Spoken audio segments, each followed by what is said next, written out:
오늘 함께 볼 말씀은 신약성경 야고보서 5장 7절부터 9절까지 말씀입니다. 7절부터 9절까지만 보도록 하겠습니다.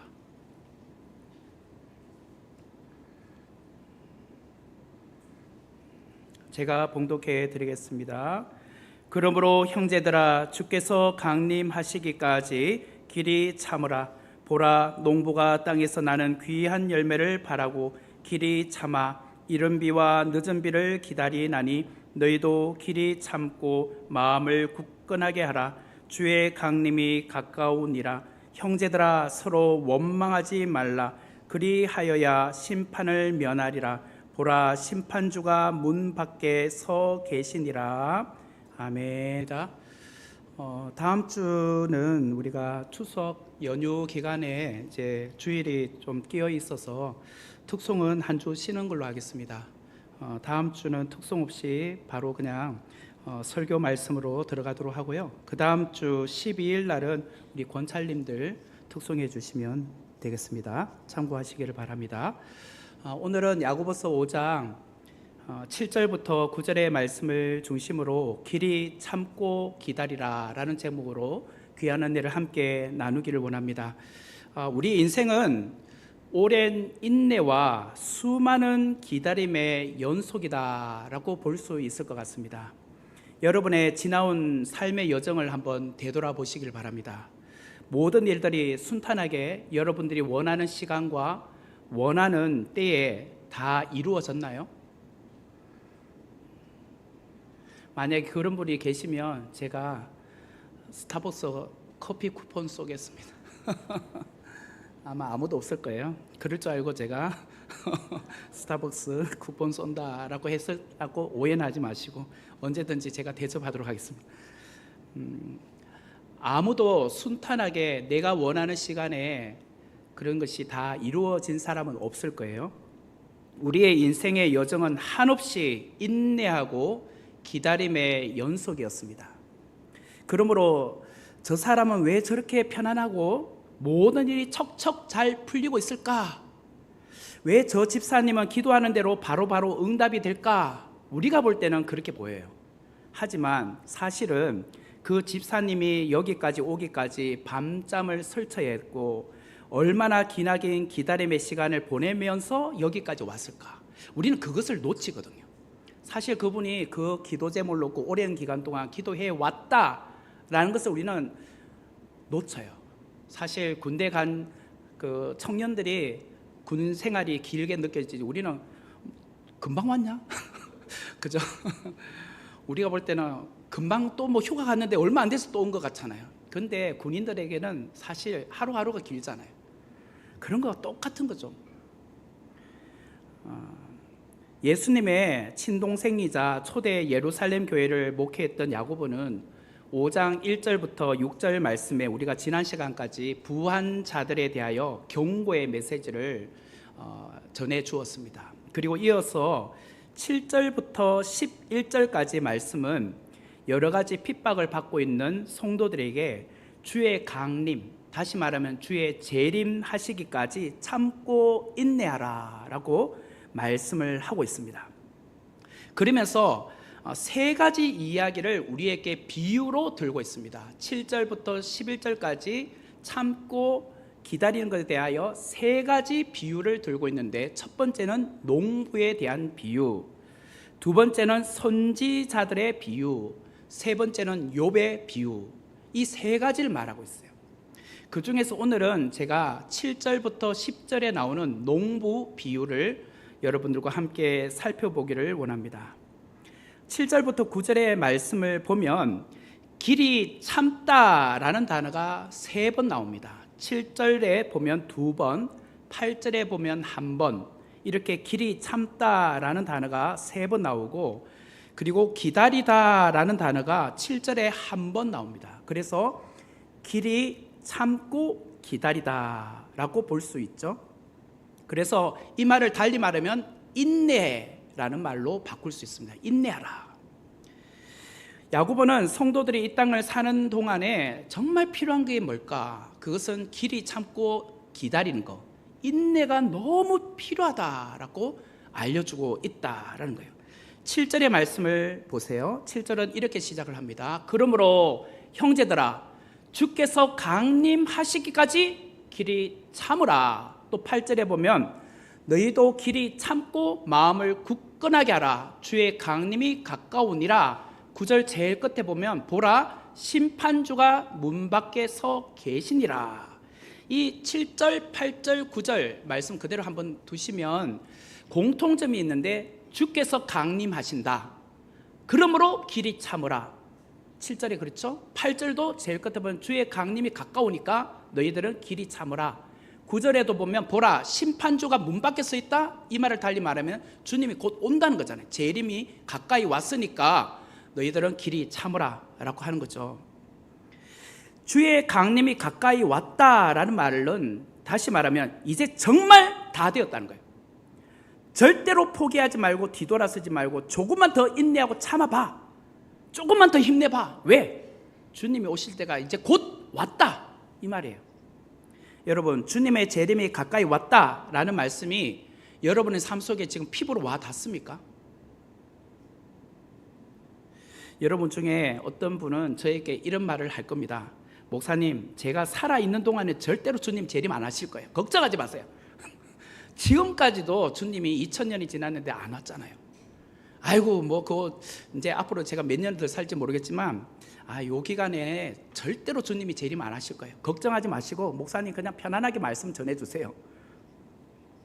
주님의 재림이 우리 생전에 오지 않을 수도 있습니다. 하지만 우리 육신의 죽음은 언젠가 오죠. 주님의 재림은 언제 올지 모르지만 우리의 육신의 죽음은 반드시 옵니다. 죽음 이후에 우리는 다 주님의 심판대 앞에 서게 되죠. 지금 주님이 문 밖에 서 있는 것과 똑같은 거예요. 주님의 재림이 우리 생전에 오지 않을 수도 있지만 저와 여러분은 죽음은 가까이 와 있다는 거예요. 죽음은 가까이 와 있다.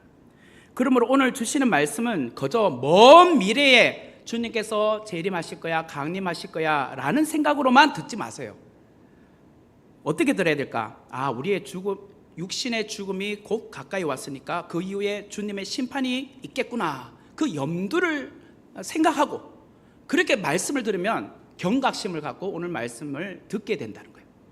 우리 육신의 죽음이 점점 가까이 왔다. 그러면 우리는 어떻게 살아야 될까요? 뭐 그냥 대충 살 수가 없죠. 이제 언제 죽을지 모르는데 그러면 반드시 우리는 주님의 심판대 앞에 서게 되는데 이렇게 대충 살 수가 없는 거죠. 야고보는 주께서 강림하시기까지 길이 참고 기다리라 라고 말씀을 하고 있습니다. 이 말씀의 의미는 무엇일까?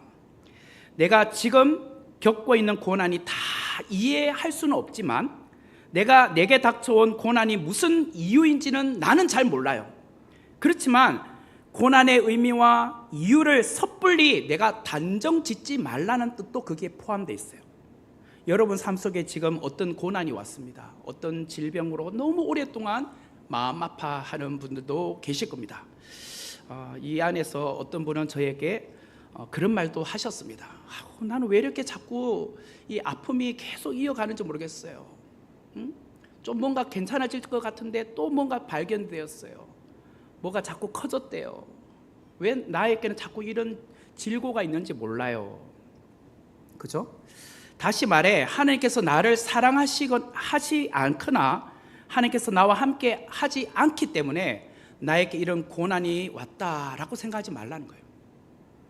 오히려 하나님의 뜻이 있을 것을 믿으라는 거예요. 내게 일어난 이 모든 일들 뒤에는 반드시 하나님께서 합력하여 선을 이루실 거다. 그것을 믿으라는 거예요.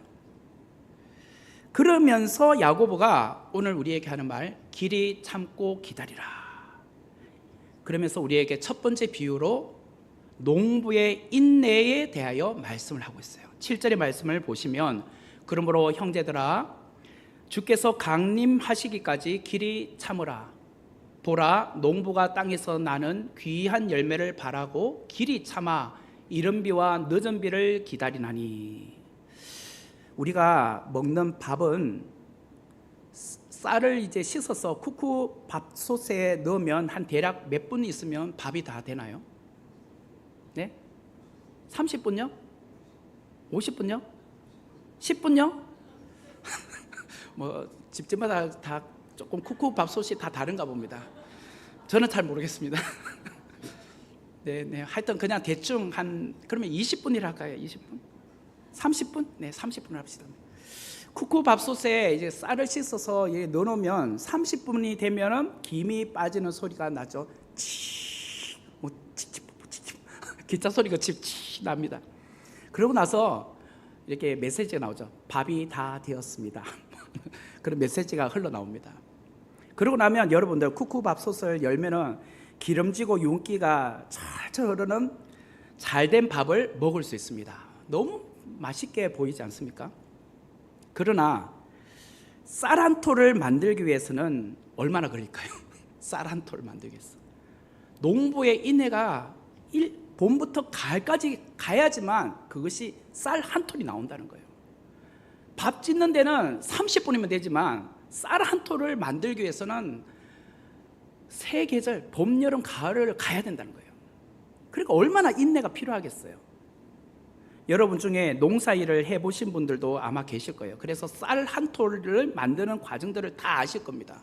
뭐 저는 농부 출신이 아니어서 잘 모르지만 그래도 여러분들 중에 그런 농사일을 해보셨거나 아니면 시골에서 자라서 부모님 하는 걸 보신 분들은 농부는 봄에 논에다가 물을 대고 벼 모종을 심잖아요.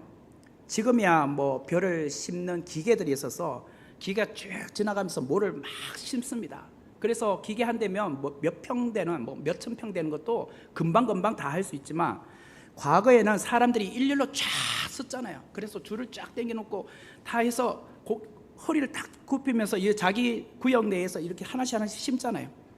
그래서 거의 반나절 아니면 온종일 그래서 품앗이에서 모를 심는단 말이에요. 그러고 나면 허리가 얼마나 아픈지 몰라요.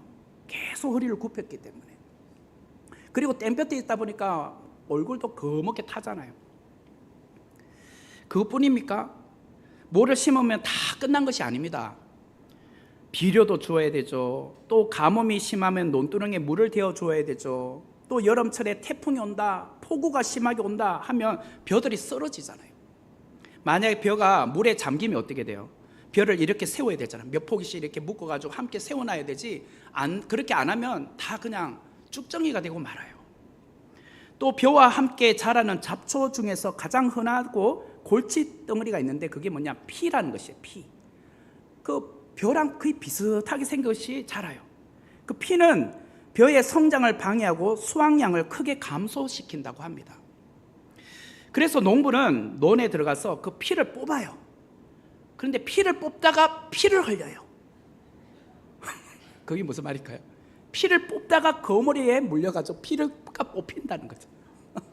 그러니까 피를 뽑다가 피를 맛봐요. 자기 피가 뽑히는 걸 경험한단 말이에요. 그러니까 거머리들도 많아요. 지금은 모르겠습니다. 저도 어렸을 때 논두렁에서 뭐 이렇게 한번 개구리 잡으러 들어가 보고 그래 보니까 거머리가 막 붙고 그러더라고요. 보통 일이 아닙니다. 이렇게 농부가 부지런히 농사를 지었다 해도 가을에 수확량을 온전히 100% 다 거둘 수도 없어요. 왜 그런가? 농부가 열심히 일하고 땀을 흘려도 그렇게 부지런히 일을 해도 농부가 일조량을 조정할 수 있는 것이 아니고 비의 양을 조정할 수 있는 게 아니거든요. 일조량과 비는 하나님이 주셔야 된다는 거예요. 하나님. 이거는 농부의 영역이 아닙니다. 하나님의 영역인 거예요. 아무리 내가 성실하게 온종일 열심으로 가꾸어도 햇볕이 쨍쨍 내리쬐지 않고 또 때로는 일조량뿐만 아니라 비가 오지 않으면 아무 소용이 없다는 거예요. 7절의 말씀을 다시 보면 농부가 땅에서 나는 귀한 열매를 바라고 길이 참아 이른 비와 늦은 비를 기다리나니, 길이 참아 기다리나니, 농부가 땅에 귀한 열매를 바라보잖아요. 이번 가을에 이런 충실한 열매가 거두겠지? 그러면서 그것을 위해서 길이 참잖아요. 그런데 문제는 이른 비와 늦은 비도 기다려야 된다는 거예요. 이른 비와 늦은 비. 우리가 주일 저녁 때에 성경 아카데미, 바이블 아카데미 통해서 이른 비는 언제 내리고 늦은 비는 언제 내린지 여러분들 조금 공부를 하셔서 이제 이해가 되실 거예요. 그렇지만 또 다시 복습하겠습니다. 이른 비는 씨를 파종하기 전에 땅을 부드럽게 하는 거잖아요. 그래서 씨앗에서 싹이 트도록 돕는 비가 바로 이른 비인데, 이스라엘은 주로 10월부터 11월에 내리는 비가 이른 비입니다. 우리로 말하면 가을철에 내리는 거예요. 여름처럼 굉장히 무더워서 그냥 근기예요. 비가 거의 안 오고 10월에 이제 보리와 11월에 밀을 심어요. 그러면 그때 비가 충분히 와야 됩니다. 이것을 이른 비, 그리고 12월부터 1월까지는 장맛비, 그리고 나서 이제 한 3월, 4월 초까지 내리는 비가 늦은 비라고 해요. 3, 4월에 내리는 이 비는 알곡을 연걸게 하고 알갱이가 꽉 찬 곡식으로 만들어내는 거. 그래서 늦은 비라고 하는 겁니다. 그래서 이른 비와 늦은 비 때는 충분히 비가 와야 돼요. 우리도 봄철에 모내기를 할 때 그 밭에 보니까 물이 쫙 이렇게 다 논밭에 가득 채워져 있잖아요. 그만큼 비가 와야지만 그걸 채울 수 있는 거 아니겠어요? 그러므로 농부가 아무리 본인이 계획을 세우고 이때쯤에는 뭐 하자 이렇게 계획을 세웠다 하더라도 하늘로부터 이른 비와 늦은 비가 충분히 내리지 않으면 그 해의 농사는요 망칠 수밖에 없어요. 야고보는 우리에게 그 이야기를 하는 겁니다. 길이 참고 기다리라. 왜? 하나님께서 비를 주실 때까지 우리는 인내로 기다릴 수밖에 없기 때문이란 거예요. 신명기 11장 14절과 15절에 보면 이런 말이 나와요. 여호와께서 너희의 땅에 이른 비, 늦은 비를 적당한 때에 내리시리니 너희가 곡식과 포도주와 기름을 얻을 것이요 또 가축을 위하여 들에 풀이 나게 하시리니 네가 먹고 배부를 것이라. 분명히 말하죠. 너희 땅에 이른 비와 늦은 비를 적당하게 하나님께서 내려주셔야 된다는 거예요. 그래야지만 곡식과 포도주와 기름을 얻을 수 있고 가축들도 풀을 뜯을 수 있다는 거예요. 그래서 농부에게 정말 필요한 것은 참고 인내하는 것, 기다린 것이 정말 필요하다는 거예요. 대학교에 가면 반드시 이수해야 될 과목을 필수 과목이라고 하지 않습니까? 필수 과목. 그리고 이제 선택 과목도 있지만 그 중에 필수 과목은 반드시 학점을 따야 되는 겁니다. 이 과목은 정말 이수하는 것으로 그냥 만족해서 아니라 그래도 좋은 점수를 맞아야 되는 거예요. 뭐 낮은 점수로도 그냥 뭐 이 정도면 괜찮다라고 하면 어쩔 수 없지만 그래도 필수 과목이기 때문에 어느 정도 해야 되는 거죠.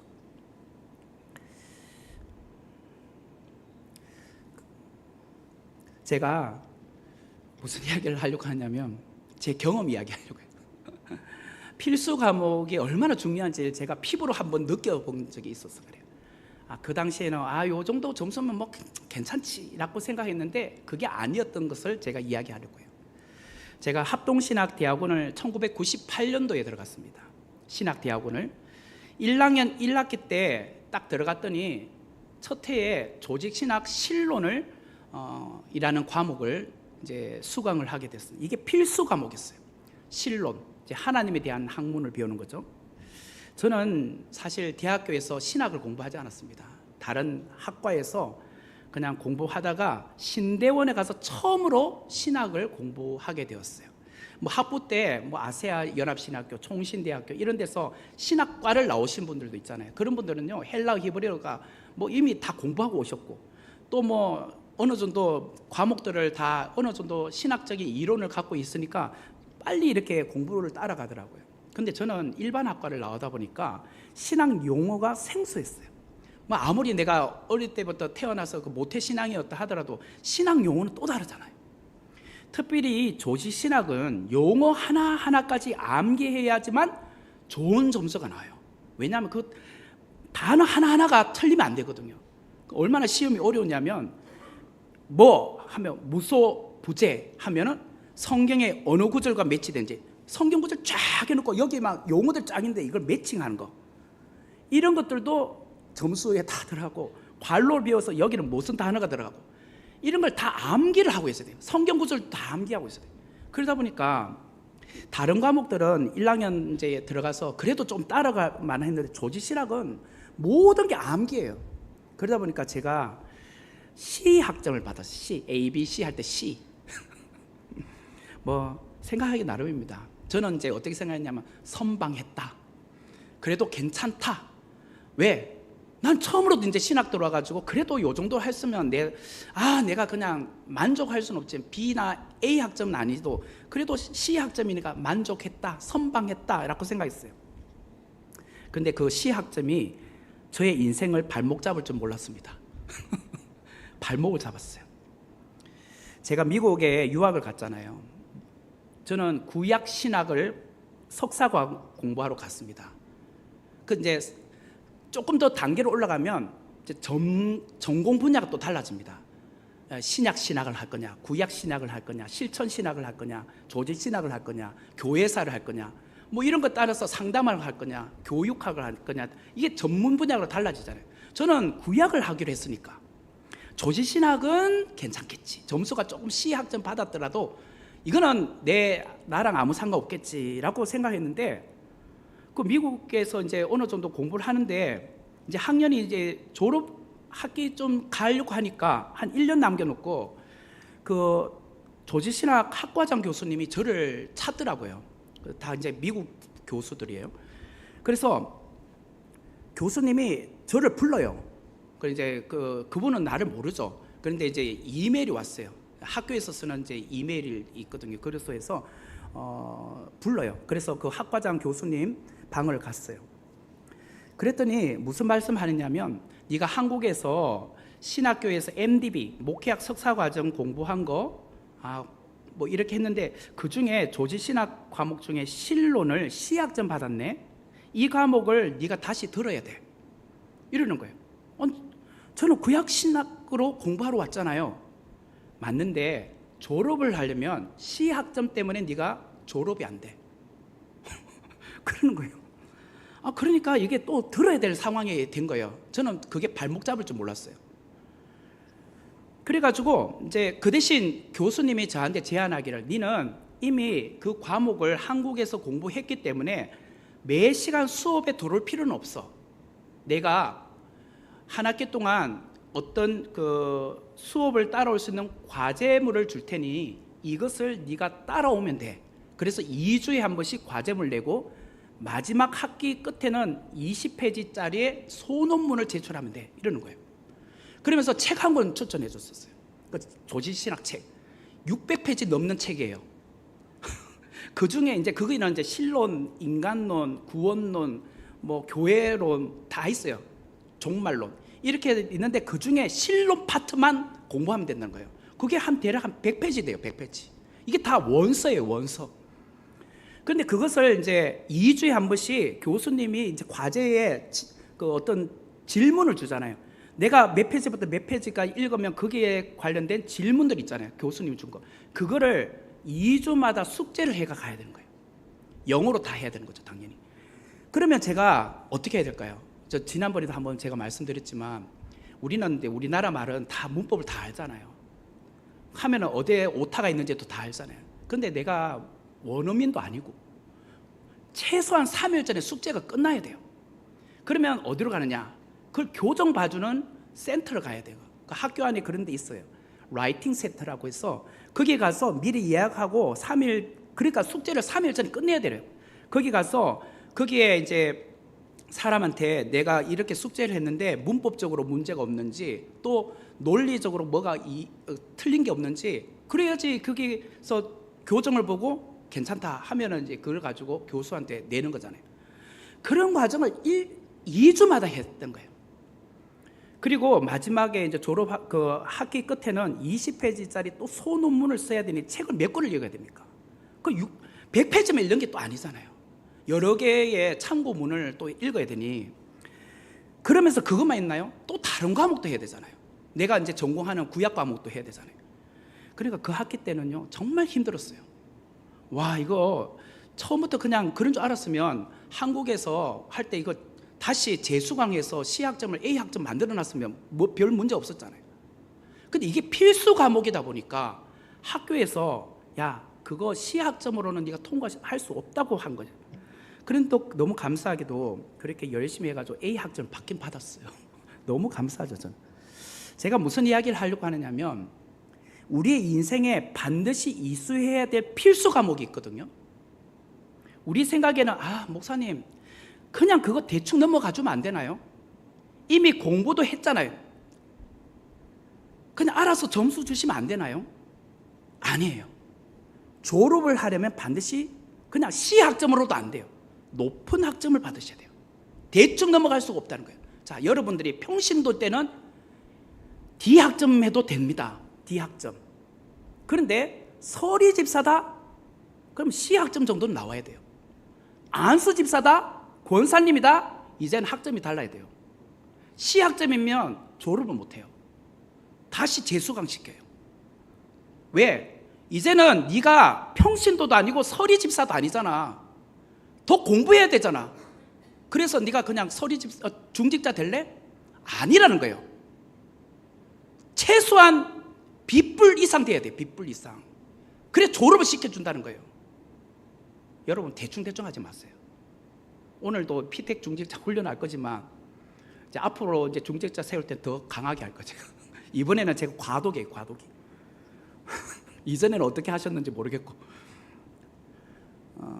그냥 쉽게 그냥 넘어간다고 생각하지 마세요. 나중에 하나님 앞에 갔었을 때, 심판대 앞에 갔었을 때, 야, 네 장로님으로서 계셨는데, 권사님으로 교회에서 사역했는데, 안수 집사님으로 했는데 네 C학점으로 올 수 있냐? 다시 내려가서 재수강 와. 그럼 어떻게 하실 거예요? 제가 그걸 피부로 느꼈다니까요. 저는요 그냥 합동신학대학원에서 C학점으로 이거 전혀 내 발목 묶을 줄 몰랐어요. D학점도 아니고 F학점도 아니잖아요. C학점이면 그래도 평작 아닙니까? 평작. 잘했다. 내 나름에는 만족했는데 그게 아니더라는 거예요. 하나님은 이처럼 기다림이라는 것을 필수 과목으로 우리에게 주셨어요. 필수 과목, 인내라는 걸.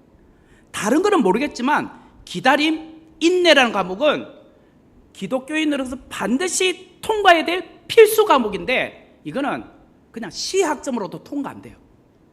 A학점을 받아야지만 통과시켜준다는 거예요. 왜 하나님은 인내라는 기다림이라는 과목을 높은 학점을 요구하셨을까? 왜? 우리는 언젠가 주님 앞에 서야 되기 때문이에요. 주님 앞에 서야 되기 때문에. 성경에 보면 모든 믿음의 선조들, 그분들은요 이 기다림, 인내라는 과목들을 다 필수 과목으로 높은 점수를 받았기 때문에 통과했어요. 자, 예를 들어 볼게요. 아브라함 100세에 사라의 몸을 통하여 이삭을 낳게 되잖아요. 근데 잘 인내하고 기다려서 이삭을 낳았습니까? 아니잖아요. 여러분들도 너무 잘 알지만 아브라함은 조급하여서 서두르다가 하갈을 통해서 이스마엘을 낳았잖아요. 이스마엘. 이때 아브라함은 기다림의 시험에 낙방했습니다. F학점. 그러니까 하나님이 야, 네 점수 제대로 안 나왔어. 다시 공부해. 그래서 다시 공부해가지고 100세에 얻은 아들이 이삭입니다. 사라의 몸에. 그런데 내가 볼 때는 이제 A학점 나온 줄 알았어요. 그런데 하나님은 조금 더 요구를 하셨어요. 창세기 22장에 가보니까 100세에 얻은 네 아들을 번제로 바치라고 하잖아요. 야, 언제는 그냥 A학점 받으면 된다면서요. 그걸 안 돼. 네가 네 아들보다 나를 더 사랑하는지 내가 테스트하겠다. 시험해 보겠다는 잖아요. 그것까지 통과한 다음에서야 결국은 아브라함이 믿음의 거장이 된 거예요. 믿음의 거장. 그래서 아브라함은요 믿음에 있어서는 수석 졸업할 사람이에요. 수석 졸업자. 그래요. 대충 해서는 안 돼요. 처음에는 아브라함이 이제 갈대아 우르에서 나올 때는 네 D학점도 괜찮아. 왜? 아직은 이제 신앙의 초보니까. 그 점점 하나님을 깊이 알아가는데 네 언제까지 D학점으로 공부할래? 이제는 C학점 좀 돼야지. 네 이제는 B학점 돼야지. 야, 이제는 A학점. 아니야, A 뿔 돼야지. 네 그냥 해도 안 되지. 1등 해야지. 우리는 자녀들에게 야, 머리가 돼야지. 공부 열심히 해서 1등 해야지. 그렇게 얼마나 강조합니까? 그러면서 신앙에 대해서는 우리가 너무나도 타협하지 않습니까? 그냥 대충 묻혀서 그냥 가려고 해요. 하나님 앞에, 심판대 앞에 섰을 때 묻혀서 가면 하나님 봐주실까요? 야, 저는요 마누라 따로 왔어요. 그런다고 하나님께서 통과합니까? 마누라는 A인데 니는 C다 임마. 내려가. 그럼 어떻게 하실 거예요? 아니잖아요. 하나님의 사람 모세는 어땠을까요? 애굽의 왕자로 있을 때 그는 조급했어요. 애굽인이 유대인을 때리는 것을 보고 참지 못해서 애굽인을 죽여버렸잖아요. 그는 자신이 갖고 있는 권력이면 유대인들을 구원할 줄 알았겠죠. 야, 내가 이제 왕자인데 이런 권력을 갖고 있으면 유대인 내가 구원시킬 수 있어. 근데 하나님은 그때 모세를 이스라엘의 영도자로 안 부르셨습니다. 하나님은 모세를 미디안 광야에서 40년을 훈련시켰어요. 기다림의 시간, 인내의 시간 또 주신 거예요. 그 기다림의 훈련을 통과한 다음에 80세에 드디어 이스라엘의 영도자로 세우신 거예요. 다윗은요, 선지자 사무엘이 이새의 집에 와서 8명의 자식들 가운데 다윗을 기름 부어서 왕으로 세웠죠. 곧바로 왕이 됐나요? 아니요. 최소한 10여 년 이상 동안 사울의 추격을 받으며 도망자로서 살았잖아요. 기다림의 시간이 필요했던 거예요. 요셉은요, 17세의 형들의 미움을 받아 애굽으로 팔려갔죠. 곧바로 애굽의 총리 대신이 됐나요? 아니요. 13년 동안 인내의 시간을 보냈어요. 인고의 세월. 그리고 나서 애굽의 제2인자인 총리 대신이 된 거예요. 이처럼 하나님의 때는 우리의 생각보다 대체적으로 보면 더디게 와요. 하나님 때가 우리 생각보다 빨리 간 적은 거의 없어요. 성경에 보면 대부분요, 우리를 좀 기다리게 만들어요. 그것이 필수 과목이기 때문에. 이처럼 우리는 기다림에 지칠 때가 많잖아요. 언제 될지 모르니. 기다림의 훈련을 통과하는 사람만이 결국은 하나님이 쓰시는데 이것을 잘 인내하기가 쉽지 않더란 거예요. 만약 하나님께서 성미가 급한 분이셨다면 우리는 아마 다들 살아남기 힘들었을 겁니다. 그나마 하나님이 성미가 좀 급하지 않고 온순하고 좀 더디 가는 분이니까 우리가 아직 살아있는 거예요. 지금 하나님이 성미가 급했다면 아마 우리는 이미 다 작살나고 뭐 그렇게 했을 거예요. 근데 성경에 보면 어떻게 나와요? 시편 103편 8절 말씀에 보면 이렇게 나오죠. 103편 8절, 여호와는 긍휼이 많으시고 은혜로우시며 노하기를 더디하시고 인자하심이 풍부하시도다. 보세요. 은혜로우시고 노하기를 더디하시고 인자가 풍부하대요. 또 요나는요, 그 하나님을 이렇게 고백합니다. 요나서 4장 2절에 여호와께 기도하여 이르되 여호와여, 내가 고국에 있을 때에 이러하겠다고 말씀하지 아니하였나이까? 그러므로 내가 빨리 다시스로 도망하였사오니 주께서는 은혜로우시며 자비로우시며 노하기를 더디하시며 인애가 크시사 뜻을 돌이켜 재앙을 내리지 아니하시는 하나님이신 줄을 내가 알았음이니이다. 여기 보면 하나님은 오래 참으신대요. 인애가 크시대요. 그렇기 때문에 오늘 우리가 이 자리에 있는 겁니다. 만약에 하나님이 성미가 급했으면 이미 우리는 끝났어요. 그나마 하나님께서 성품이 온유하시고 인자하시고 기다려 주셨으니까 우리가 변화될 때까지 기다려 주신 거죠. 자, 그렇다면 만약에 하나님께서 긍휼이 없으시고 은혜가 없으시고 쉽게 노하셨고 인애가 없으셨다면 제가 목사가 되었을까요? 아마 없었을걸요.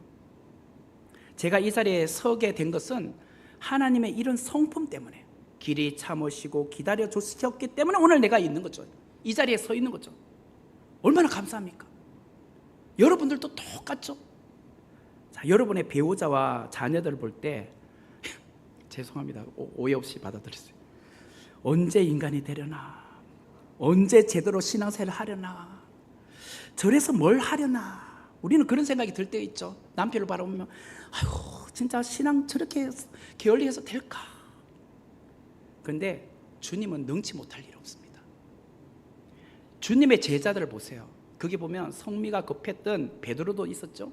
우리의 아들이라 불릴 만큼 화를 잘 냈던 야고보와 요한도 있었죠. 의심에 많았던 도마도 있었죠. 각자 개성이 강했던 제자들이 얼마나 많았습니까? 이들이 언제 인간이 되려나? 이들이 언제 제대로 제자가 되려나?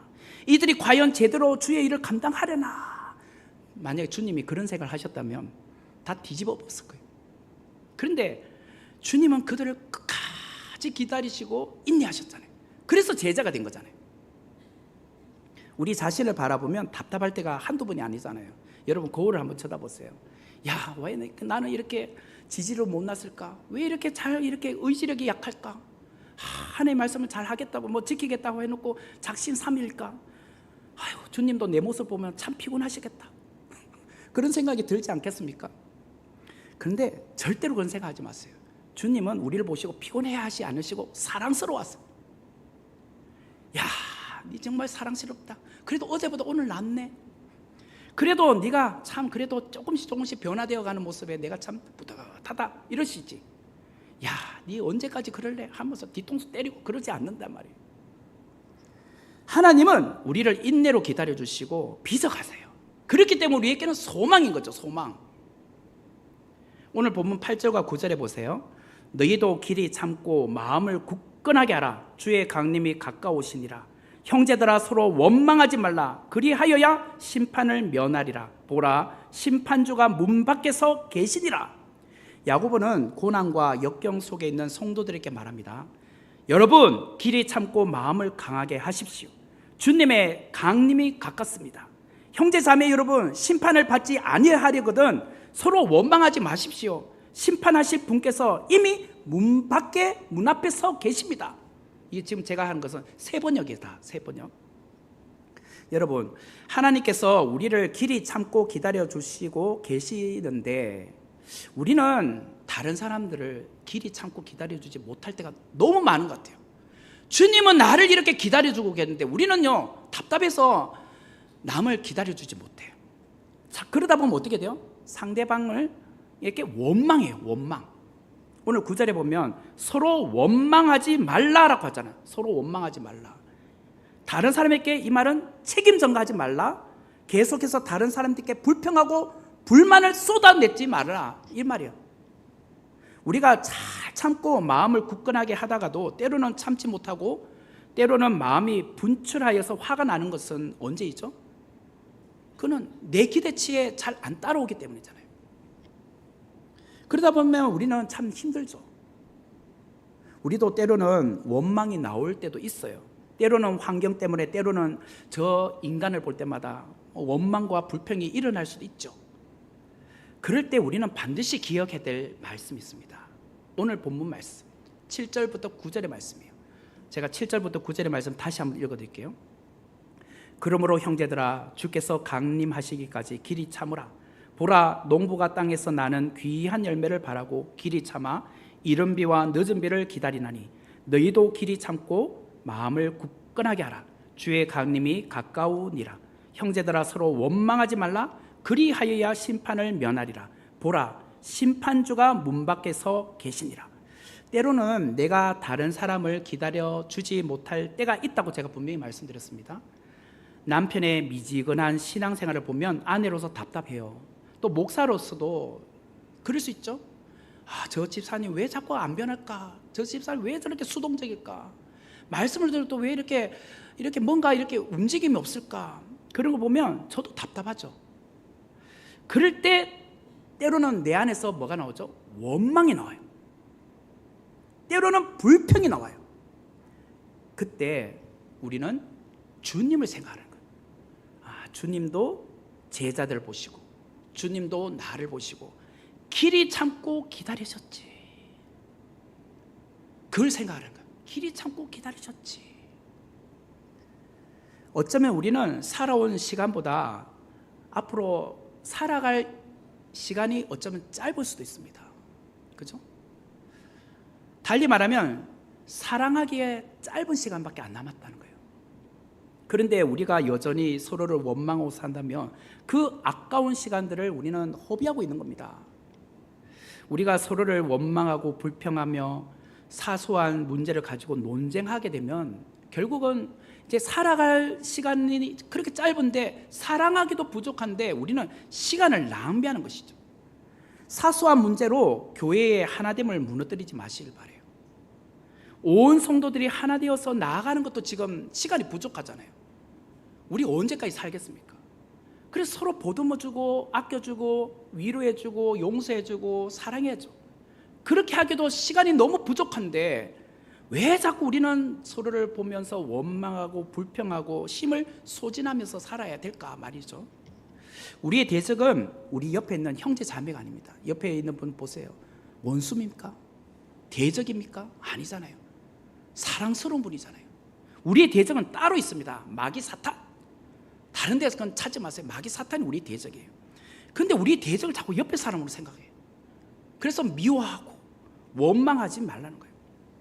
그분은요, 나의 형제요, 나의 자매요, 나의 동역자예요. 그러므로 우리가 늘 이 말씀을 기억해야 돼요. 내 기대치만큼 안 따라오더라도 기다릴 줄 알고. 근데 계속 기다리시면 안 됩니다. 주님 언젠가 문 열고 들어오십니다. 심판 때가 있어요. 그러니까 여러분들 기다리면 되니까 죽기 직전까지 그냥 이렇게 살래. 절대로 그런 생각하지 마세요. 빨리 돌아오셔야 돼요. 하여튼 우리는 기다릴 줄 알아야 돼요. 제가 미국에 있을 때 들은 이야기인데요. 재미있는 이야기예요. 이건 실제로 있었던 실화입니다. 실화. 캘리포니아에 있는 어느 한인 교회에 실제로 있었던 이야기예요. 교회에서 새로 피아노를 구입하게 됐어요. 우리 교회처럼 이렇게 피아노가 있어요. 자, 근데 거기는 성가대가 요 위쪽에서 아마 이렇게 서서 찬양을 하게 된단 말이에요. 그래서 어떤 장로님이 성가대가 단 위에 있으니까 피아노도 단 위로 올리자라고 했어요. 그랬더니 어떤 장로님은 단 위에 지금 성가대도 서기에 부족한데 자리가 비좁은데 그냥 아랫단에다 놓으면 안 될까요? 라고 했어요. 그러다 보니까 이 두 장로 간에 단 위에 올려야 돼. 아니야, 그냥 밑에야. 막 서로 이렇게 다투기 시작했어요. 그러다 보니까 다른 집사님들도 두패가 된 거예요. A 장로님 말씀이 맞지. 아니에요, B 장로님 말씀이 맞지. 그러다가 또 교인들까지 합세해가지고 교인들도 두 종이 난 거예요. 그러다가 어떻게 된 줄 아세요? 교회가 두 동이 난 거예요. 교회가 나누어졌대요. 실제로 있었던 이야기. 자, 뭐로 시작했죠? 피아노 때문에 시작했어요. 피아노를 어디다 둘 것인가? 여러분, 피아노 위치가 복음의 핵심입니까? 아니잖아요. 피아노를 어디 두든지 그게 뭐가 그리 중요합니까? 복음의 핵심도 아닌데. 우리는 너무 사소한 것을 가지고 이슈를 삼아요. 복음을 말하시길 바라요. 복음만을 말하라. 예수 그리스도로 말미암아 구원받은 간증만을 말하세요. 최근에 기도 응답받은 것을 나누세요. 지난 한 주간 삶 속에서 실천한 것을 나누시기 바라요. 이쪽 벽에 뭘 걸까? 아니야, 그런 것보다 그냥 내리는 게 좋아. 이게 본질이 아니잖아요. 또 여기에 무엇을 둘까? 그게 본질입니까? 둘 수도 있고 안 둘 수도 있죠. 그게 없으면 아무것도 안 됩니까? 아니잖아요. 복음의 핵심만을 말하잖아요. 그거는 뭐 본질이 아니잖아. 뭐 그냥 두고 싶으면 그냥 두자. 없어도 괜찮아. 그렇지만 예수 그리스도만은 우리가 변치 않고 우리가 말씀 전하자. 삶 속에서 우리가 은혜 받은 것을 나누자. 그래야 되는데 이런 것들로 계속 이야기하다 보면 별거 아닌 것으로 나눔이 돼요. 서로 원망해요. 네가 틀렸니? 내가 맞니? 막 그렇게 된단 말이에요. 결국 오늘 본문은 우리에게 말합니다. 서로 원망하지 말라. 그리하여야 심판을 면하리라. 보라, 심판주가 문 밖에서 계시느니라. 오늘 우리는 야고보의 말씀을 기억해야 합니다. 서로 원망하지 마십시오. 왜 그렇게 해야 하는가? 심판자이신 주님께서 오실 때가 다 되었기 때문에 우리는 서로 원망하지 말고 길이 참고 기다릴 줄 알아야 됩니다. 오늘 우리가 이 말씀을 명심하여서 여러분 마음에 새기시길 바라요. 원망하지 맙시다. 서로를 원망하지 말고 그거는 본질이 아닐까? 그냥 네 말도 그냥 일리가 있다. 그냥 들어주시고 또 주 안에서 하나가 되는데 우리가 힘쓰며 나가는 저와 여러분이 되기를 주의 이름으로 축원합니다. 같이 말씀을 생각하시면서 주님 다시 오실 때까지 찬양하도록 하겠습니다.